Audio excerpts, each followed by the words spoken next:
yayasan ODGJ-nya si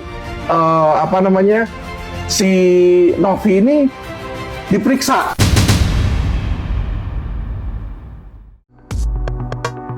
Halo Selebtubers, setelah polemik donasi Agus mereda, Alvin Lim tiba-tiba melemparkan tudingan serius terhadap Novi. Ia mengungkap bahwa yayasan milik Novi diduga tidak terdaftar di Kementerian Sosial dan tidak memiliki izin untuk menghimpun donasi. Informasi ini juga diperkuat oleh pernyataan Gus Ipul yang turut menyebutkan bahwa yayasan tersebut tidak memenuhi persyaratan legalitas. Tak hanya itu pula guys, Alvin juga menuding Novi terkait dugaan perdagangan bayi ODGJ. Ia mengaku mendapat informasi dari LQ Indonesian Law Firm bahwasannya Novi diduga menjadi subjek penyidikan di Mabes Polri terkait dugaan tindak pidana perdagangan orang atau TPPO. Ia menyampaikan kekhawatiran bahwa bayi yang diperjualbelikan dapat menjadi korban tindak kejahatan lainnya seperti eksploitasi atau bahkan perdagangan organ. Kesepakatan dari pikiran sendiri gimana Bang? Karena ini udah murah. Iya sih, kalau donatur selama memang tujuan untuk yang tidak diingin oleh donatur kan tidak transparannya, tidak ada pertanggungjawaban itu aja. Dan lebih diutamakan kalau memang harus disetujui besok tidak ada masalah. Tinggal kita cari tentang tersangkut mana, misalnya digugat sekian ratus juta, yang dipertanggungjawabkan sekian ratus, yang masih sisa untuk dipergunakan silakan. Yang penting terbuka aja, kita tidak ada. Ya, jadi gini ya, memang kami sebagai kuasa donatur pada tahap ini sudah melakukan gugatan ke berbagai pihak ya. Namun demikian, ini tidak menutup kemungkinan apabila memang hal-hal yang kita sepakati di dalam nanti di slide ini bisa dapat terpenuhi. Tujuannya cuma satu, ya. Bagaimana kita bisa melakukan satu hal yang lebih baik untuk Agus ini, ya. Itu yang paling penting. Tentu kalau bicara masalah apa yang saat ini sedang berkembang di luar tentang bagaimana masalah donasi segala macam. Nah, kami sebagai pihak donatur, ya, berdasarkan Permensos pasal 23, memang kami berfungsi untuk mengawasi uang itu kemana. Kalau uangnya nanti sudah dijelaskan seperti arahan Pak Mensos, memang harus diserahkan ke Agus. Ya, asal ini menjadi satu solusi yang terbaik, apa masalahnya? Kita donatur nggak mengharapkan untuk kembali ke donatur. Kita mau ini supaya terkontrol dengan baik, karena kami juga nggak tahu uang itu di mana. Gitu ya. Jadi itu ya, mudah-mudahan dengan pertemuan hari ini persoalan Agus ini bisa selesai dan kita mengapresiasi lah ya lawyer-lawyer yang udah mampu memperjuangkan nama baik, apalagi Agus ini nggak gampang. Kita dapat melihat tadi ya, 2 kali dia menyatakan secara mental persoalan donasi nomor sekian. Saya hanya berempati sekali ketika Agus ini menyatakan bahwa secara mental dia terganggu dan naik turun. Coba teman-teman bayangkan, makanya saya menghimbau seluruh masyarakat Indonesia, sudah ini kita coba bagaimana menghargai kondisi Agus ini adalah kondisi orang yang tertekan secara psikologis. Gitu ya. Jadi itu mudah-mudahan ini menjadi langkah yang baik gitu ya. Ya, terima kasih. Ya. Barat ada ingin Agus dipersilakan kali nggak sih? Iya, itu kan tanggung jawab Menteri Sosial kemarin untuk rehabilitasi mental lagi. Jadi akan dibawa dan diprioritaskan. Segala persen jadi nggak kan? Ya, tergantung Agus. Kalau disesuaikan, kalau Agusnya ikhlas tutup mata jahit, ya kita bisa disediakan. Tapi kalau dia masih mau ingin rumah, ya karena misalkan uangnya ada. Kan jalan-jalan ini. Ini ya tergantung Agus ya. Ya, tergantung Agus. Ini ada keleganya dari. Kalau perlu wakil dari donatur ikut juga kita kan. Tapi bayar masing-masing ya, kepada donatur. Melakukan fungsi kontrol ya. Bang Alvin, ini untuk memperjelas laporan Bang Alvin somasi terhadap Tenovi berarti lanjut ya Bang Alvin atau seperti apa? Terhadap Tenovi dan Koko Cimot lanjut karena ini bukan urusan dengan uang donasi, ini hal yang berbeda Pak. Ya Ibu, ini hal yang berbeda. Ini bukan urusan dengan uang donasi. Uang donasi Bang Farhad sudah berhasil close. Tapi saya mau menciptakan internet yang bersih dari ujaran kebencian terhadap SARA. Itu dua yang berbeda.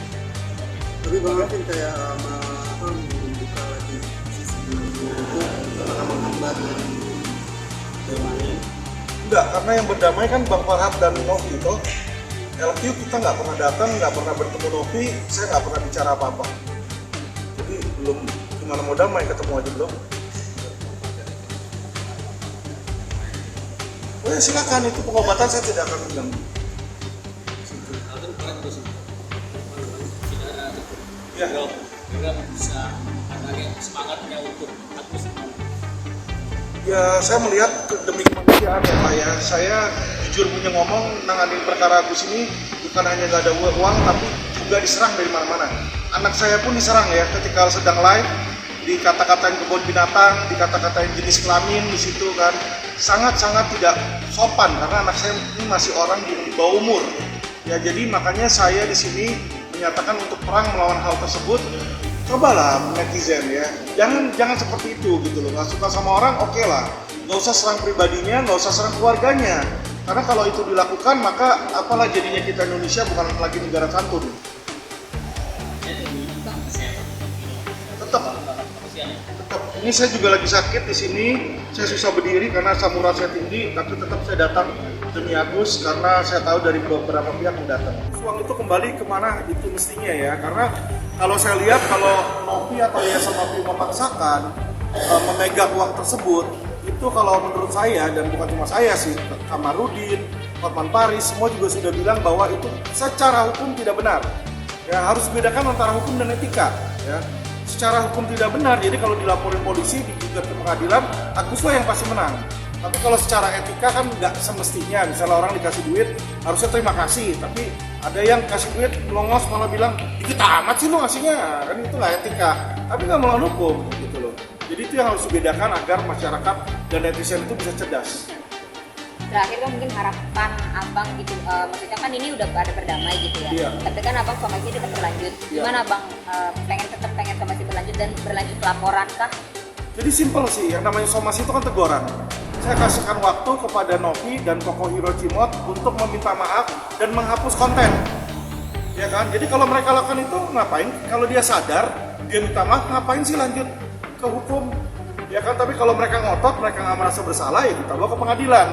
Kita tanya pengadilan benar atau enggak. Ini bukan masalah Agus dan masalah uang Agus. Pelapornya juga saya kasih tahu bukan Agus nanti. Karena pasal 27 dan pasal 28 beda. Kalau 27 harus Agus yang lapor kalau pencemaran nama baik. Tapi kalau pasal 28 ujaran kebencian terhadap Sarah, siapapun boleh lapor. Jadi nggak mesti Agus. Ya, jadi kami bertindak bukan atas nama Agus ketika melaporkan pasal 28. Ngerti ya? Ini perbedaannya. Bang, berarti jadwal dari Kemensos belum ada bang untuk pertemuan? Jadwal Kemensos nanti berikutnya kan akan dipertemukan lagi untuk dibikin draft kan. Nah kalau itu udah ada ya udah berarti sudah deal. Berarti urusan Farhad Abbas saling melapor di Polda 369 dan lain-lain itu dia cabut di situ.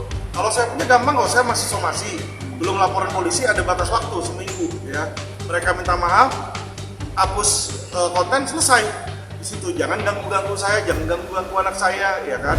Saya pengen yayasan ODGJ-nya si si Novi ini diperiksa.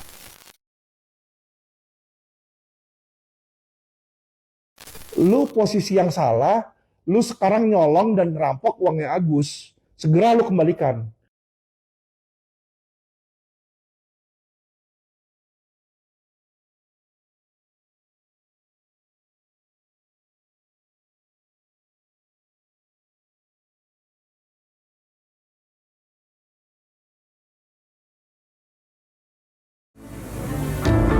Dalam pernyataannya nih guys, sang pengacara itu juga meminta Kapolri untuk memastikan bahwa hukum harus ditegakkan tanpa pandang bulu sesuai dengan mandat undang-undang yang berlaku.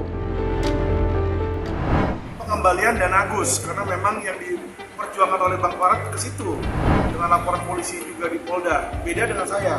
Kalau saya yang saya perjuangkan adalah dunia medsos yang bersih. Jadi sekarang ini medsos kalau Anda lihat banyak dengan ujaran-ujaran kebencian terhadap Sarah, terutama disabilitas. Dan itulah yang hari ini saya sudah hubungi Bapak Kapolri ya, dan Bapak Kapolri sudah jawab dari saya, beliau siap mengatensi dan siap menindak siapapun yang melakukan upaya hoak dan ujaran kebencian terhadap disabilitas. Ini Bapak bisa lihat, saya WA Jenderal hari ini, saya bilang tolong Jenderal diusut tuntas, saya bilang langsung dibalas langsung sama Kapolri. Saya sudah minta Kabariskin dan Kadipropam untuk menindaklanjuti permasalahan yang Bapak laporkan. Jadi Kabariskin juga sudah hubungi saya, kita akan tangkap setiap orang yang memberikan konten yang berisi ujaran kebencian terhadap Sarah.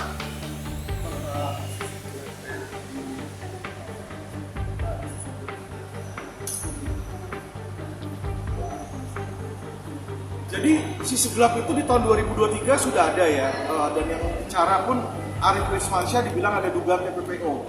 Jadi disebutkan oleh mereka ya, ini saya sudah ambil beberapa informasi dari Mabes ya, sudah dilakukan penyidikan dan karena penyidikan tersebutlah ada balita hasil hubungan ODGJ ya, dan diduga bayi tersebut dijual.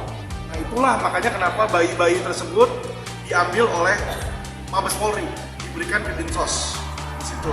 Dan saya meminta kepada Listio Sigit di sini untuk dibuka kembali penyidikannya, karena itu belum dihentikan, belum ada SP3 Bang. Ya jadi kalau dibilang sudah selesai, itu belum selesai. Diduga ada oknum dan Kapolri bilang dia akan mengerahkan Kadipropam di sini ya, Kadipropam untuk menindaklanjuti. Ini WA-nya ya.